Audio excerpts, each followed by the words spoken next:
Get all the news and controversy of the NFL right here on the Blitz Zone with your hosts, Eric Rosen and Jamie Hickson, as they discuss the hot topics concerning your favorite players and team, the winners, the losers, the big plays, and the big hits from around the league. Right here, only on the Blitz Zone.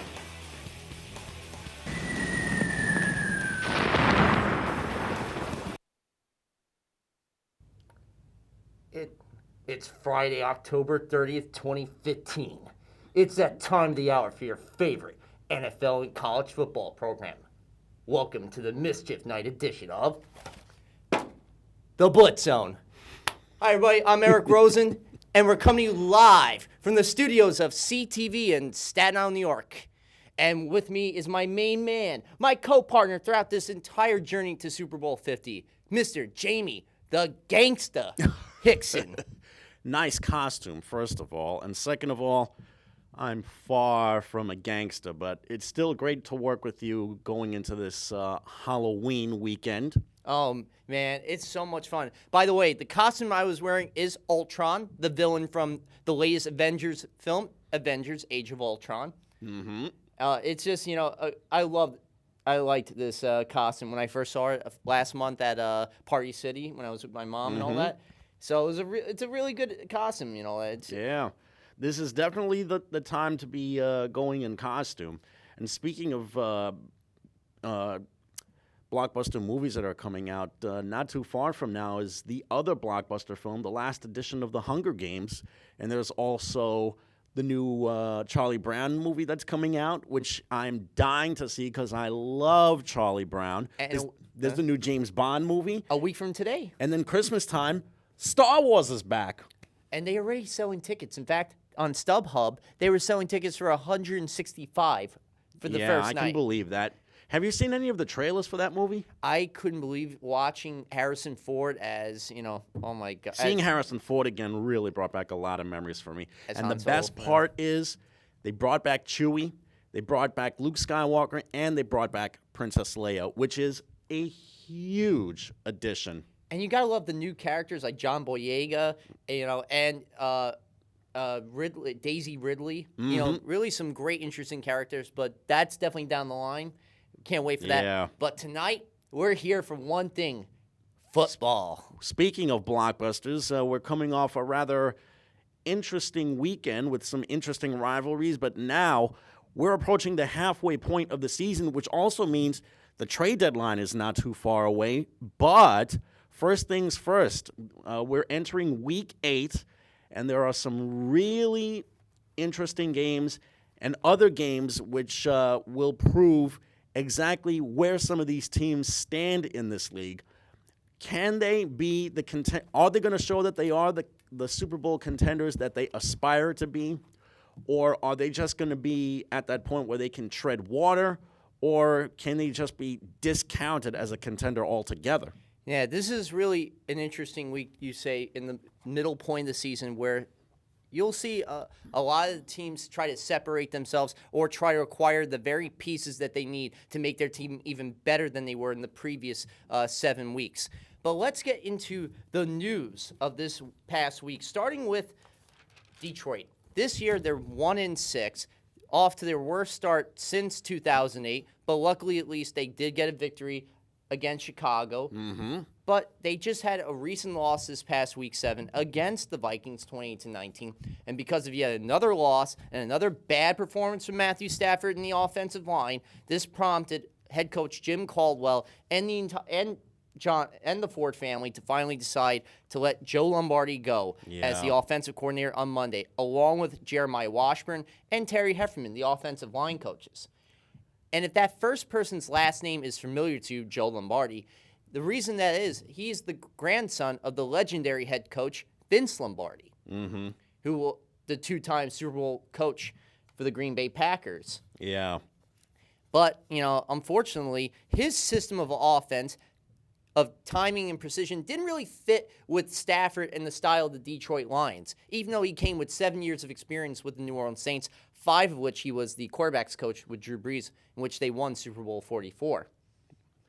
So, obviously, and he had no background as an OC.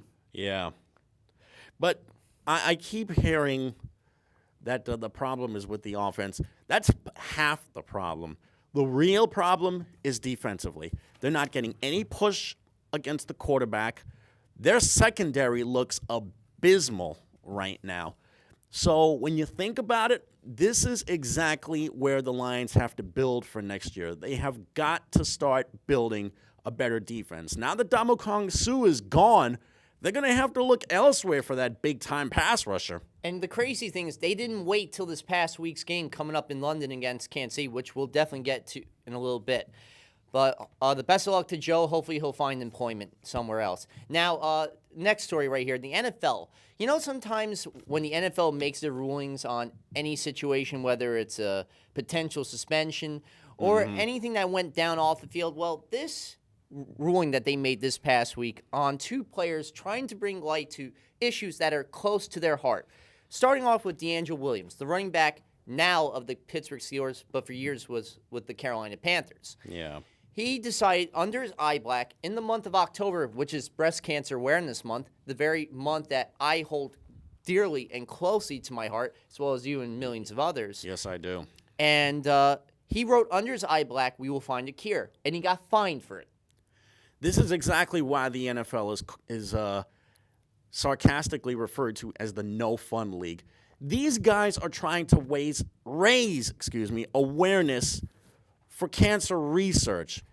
And this knucklehead of a commissioner that they have, who right now is really showing once again that he might be the single worst commissioner of any of the four major sports, has to go and find these guys. Absolutely 100% inexcusable and unreasonable is what this guy is. And it's not just this incident. William Gay, the cornerback for the team, tried to bring awareness to domestic violence. His mother passed away because of an incident involving domestic violence. And he wore purple cleats, which is the color of domestic violence. And because of the fact that his cleats are the same color as the Minnesota Vikings, he gets fined for that too. Don't you find it ironic that a league which has had notoriously bad issues with domestic violence in the past suddenly decides to levy a fine against a guy who's trying to be a champion against domestic violence issues? I mean, consider this.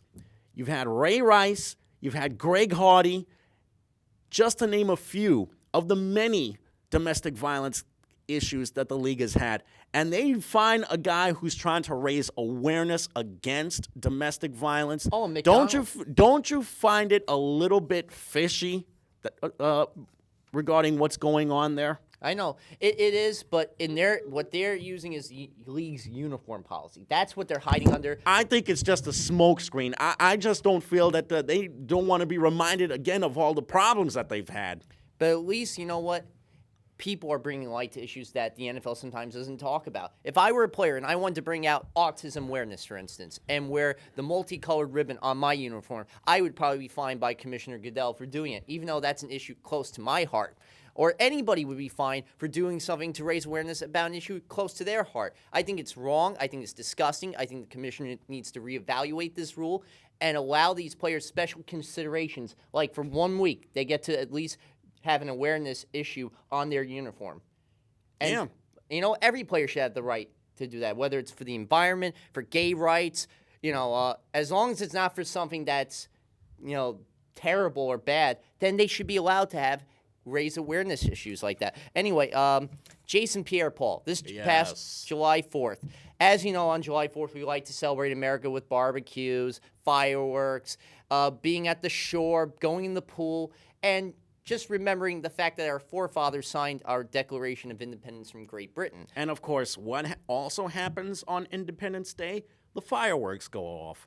And as Giant fans all know, Jason Pierre-Paul unfortunately lost an index finger in an accident that involved fireworks.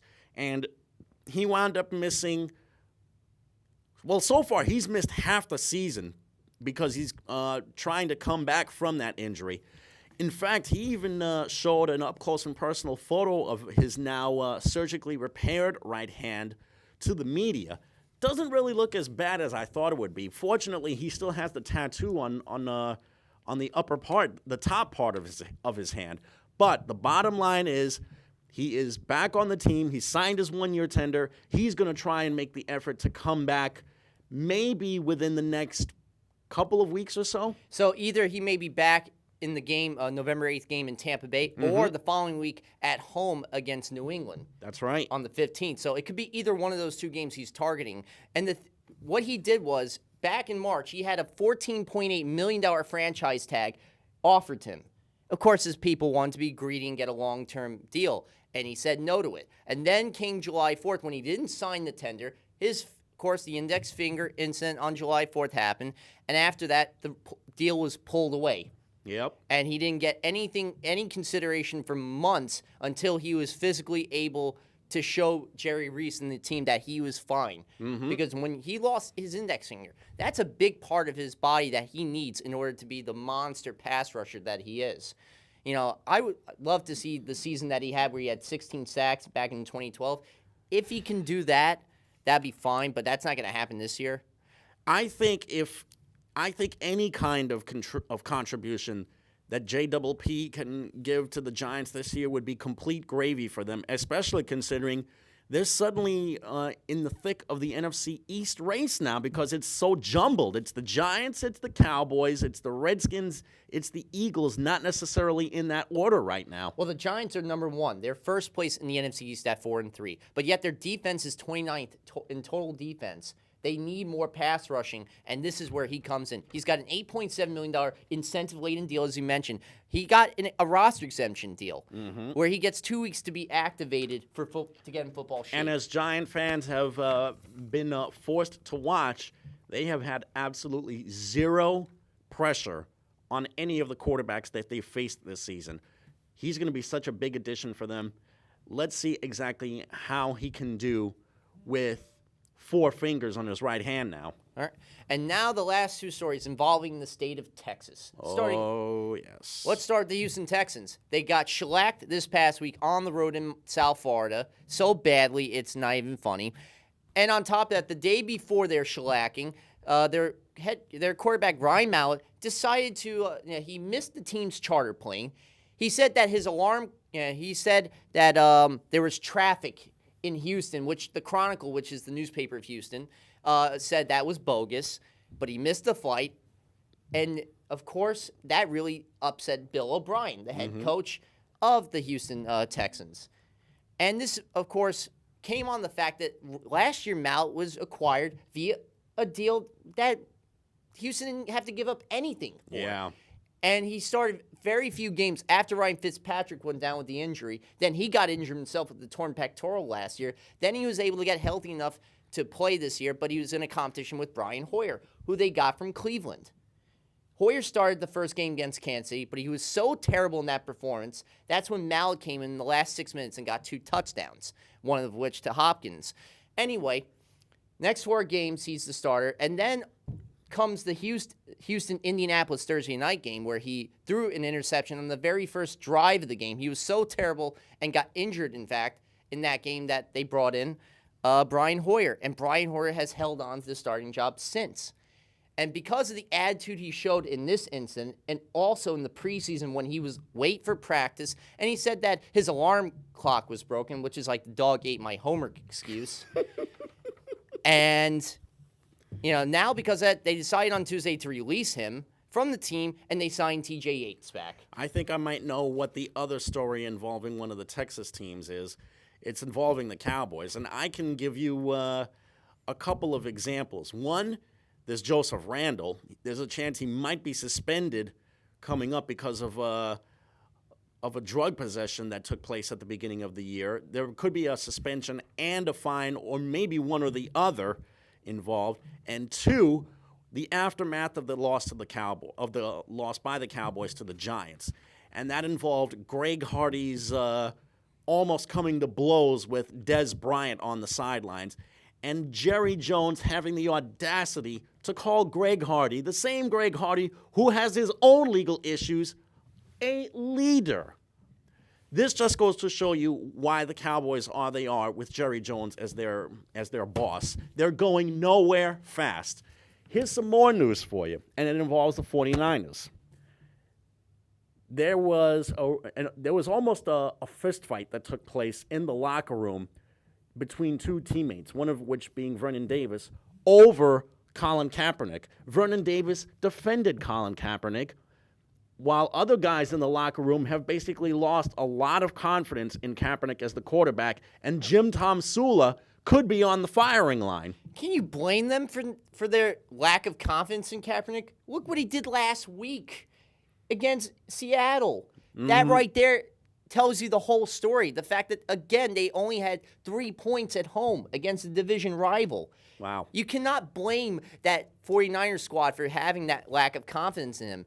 And if he doesn't get his stuff together, you could see Barrett, I believe, the backup quarterback, formerly the Jacksonville Jaguars. That's right. So, he better get his act together this coming week.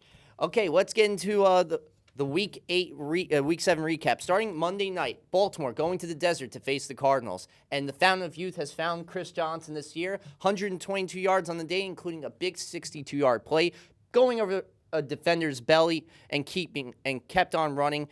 And then Baltimore down 26-10.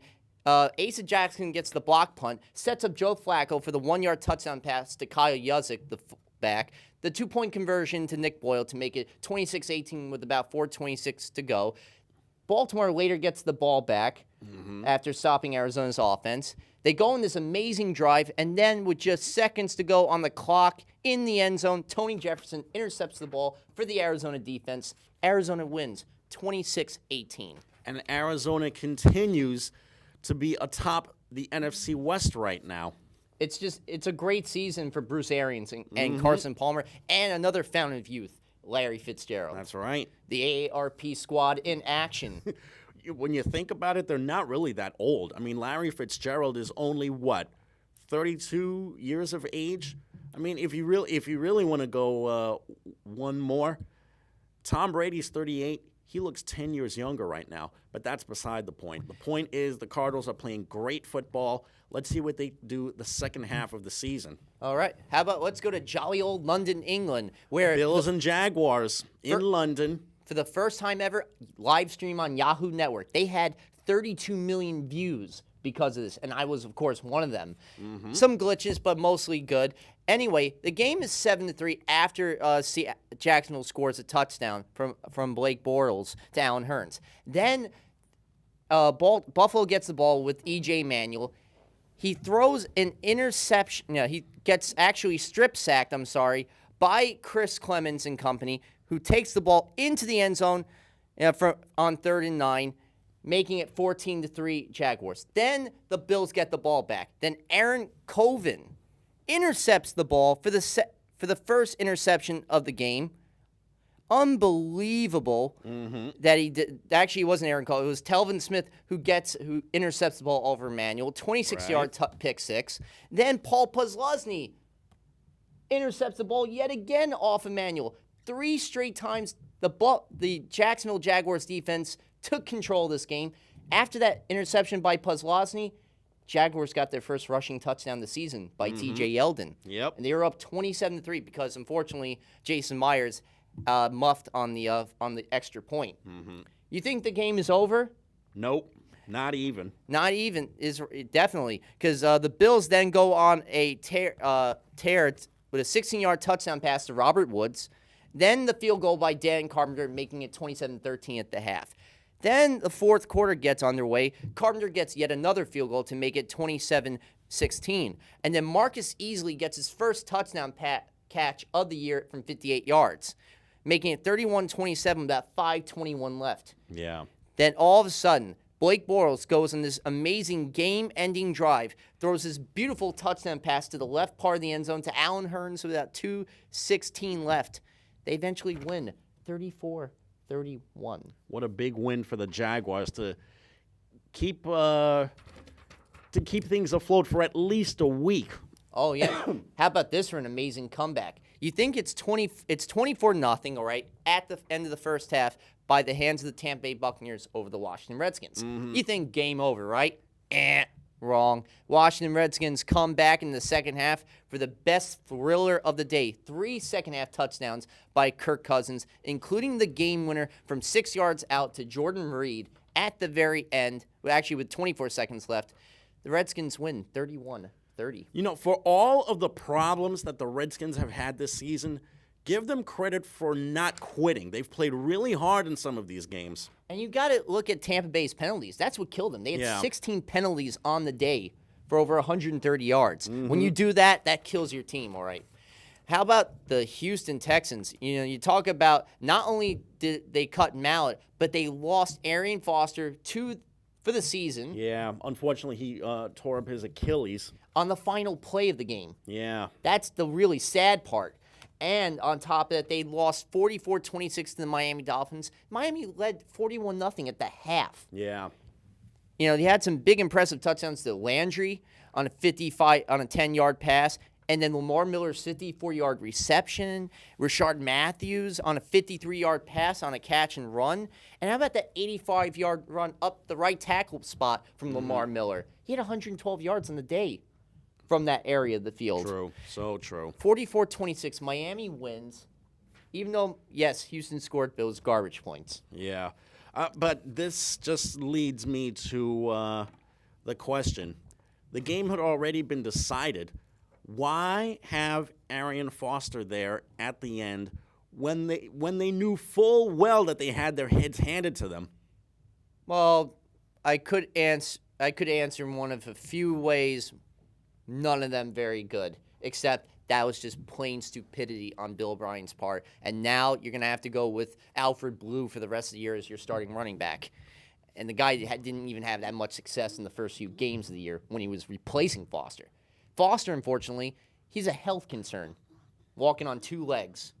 Yeah. Now, let's go to the Saints visiting the Colts. Of course, you know Drew Brees, hometown kid, went to Purdue University.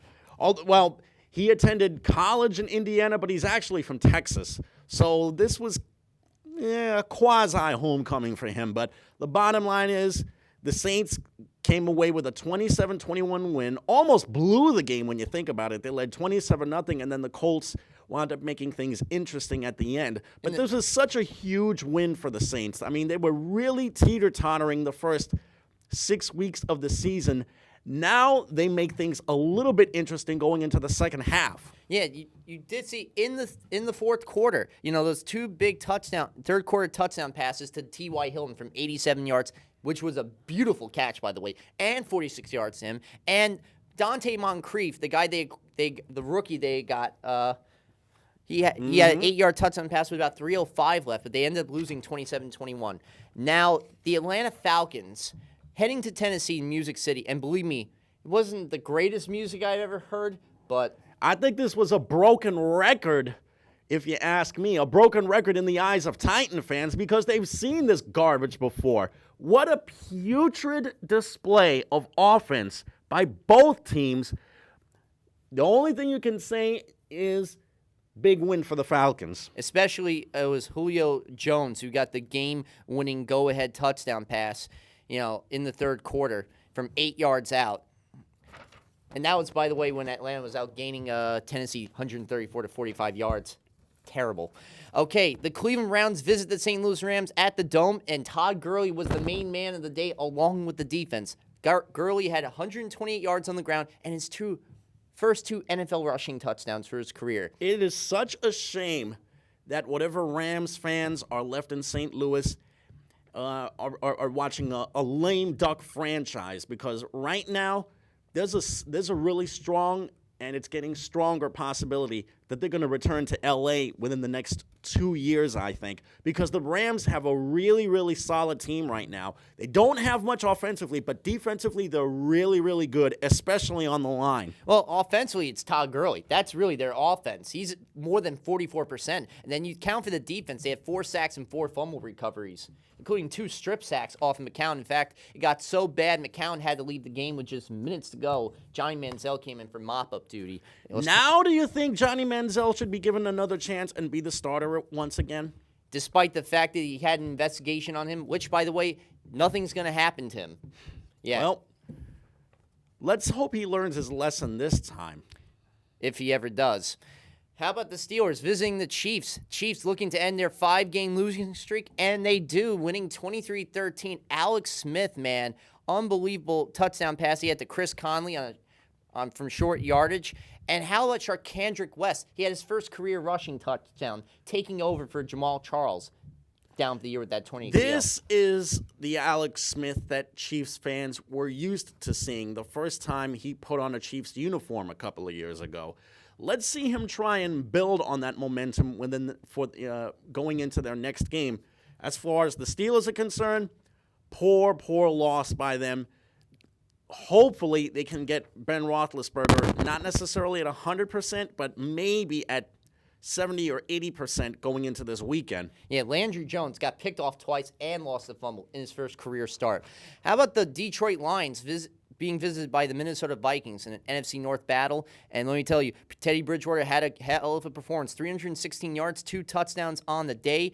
It was great for him and the entire Vikings organization, and a 75-yard run by Adrian Pearson. I've been saying that all Teddy Bridgewater needed was a little bit of time. He is such a tough kid, not just as a quarterback, but as an overall athlete. I mean, this is a guy who's played hurt in the past. All he needed was a little bit of time to grow, and right now, he's got the Vikings going in the right direction. Oh, without a doubt. This is going to be a really fun season for Minnesota. Mike Zimmer's got that defense rolling. The Raiders being visited by their AFC West division rivals, the San Diego Chargers.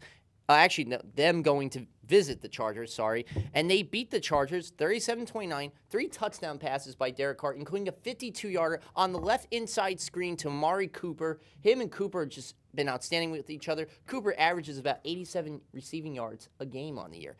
It's funny you mentioned that they've been rivals since their AFL days. There's a strong possibility they could be inner city rivals within the next 2 years, because there's still the momentum building for a joint stadium between the two in the LA area. It should be interesting what happens in the future with them. How about the Eagles and the Panthers Monday night? Cam Newton, 4th time in his career, has rushing and a touchdown pass, rushing touchdown and a passing touchdown. This year, 28th in his career, he leads his team to a 27-16 victory over the Eagles on Monday night for a 6-0 start. Bottom line, the Eagles look horrific. I mean, it's almost impossible for the Eagles to try and win more games when they're continuously going 3 and out every single time offensively. How about protecting your quarterback? The guy got sacked 5 times. Thank you. 2 of which by Jared Allen, who the Panthers acquired in the deal with Chicago. So for him, he found himself a hell of a home to be a part of. Now, Sunday, of course, the Jets went to New England and had a chance to win this game several times, including a dropped pass by Brandon Marshall in the end zone. But then let's set it up for you. Okay, it's the 4th quarter. The Jets got a lead. But then comes Tom Brady with 2 fourth-quarter touchdown passes, including the one to Rob Gronkowski, who's just by himself in the middle of the field with about 4 minutes left. All right, so the Jets, eventually they're down 30-20. So they kick a field goal to make it 30-23, which is 23 seconds left on the clock. Then they go for the onside kick. Marshall recovers it on special teams. Then they get the ball back. Fitzpatrick throws across the middle to Eric Decker. Mm-hmm. They're at the Jets. They're just 37 yards away from tying the game up.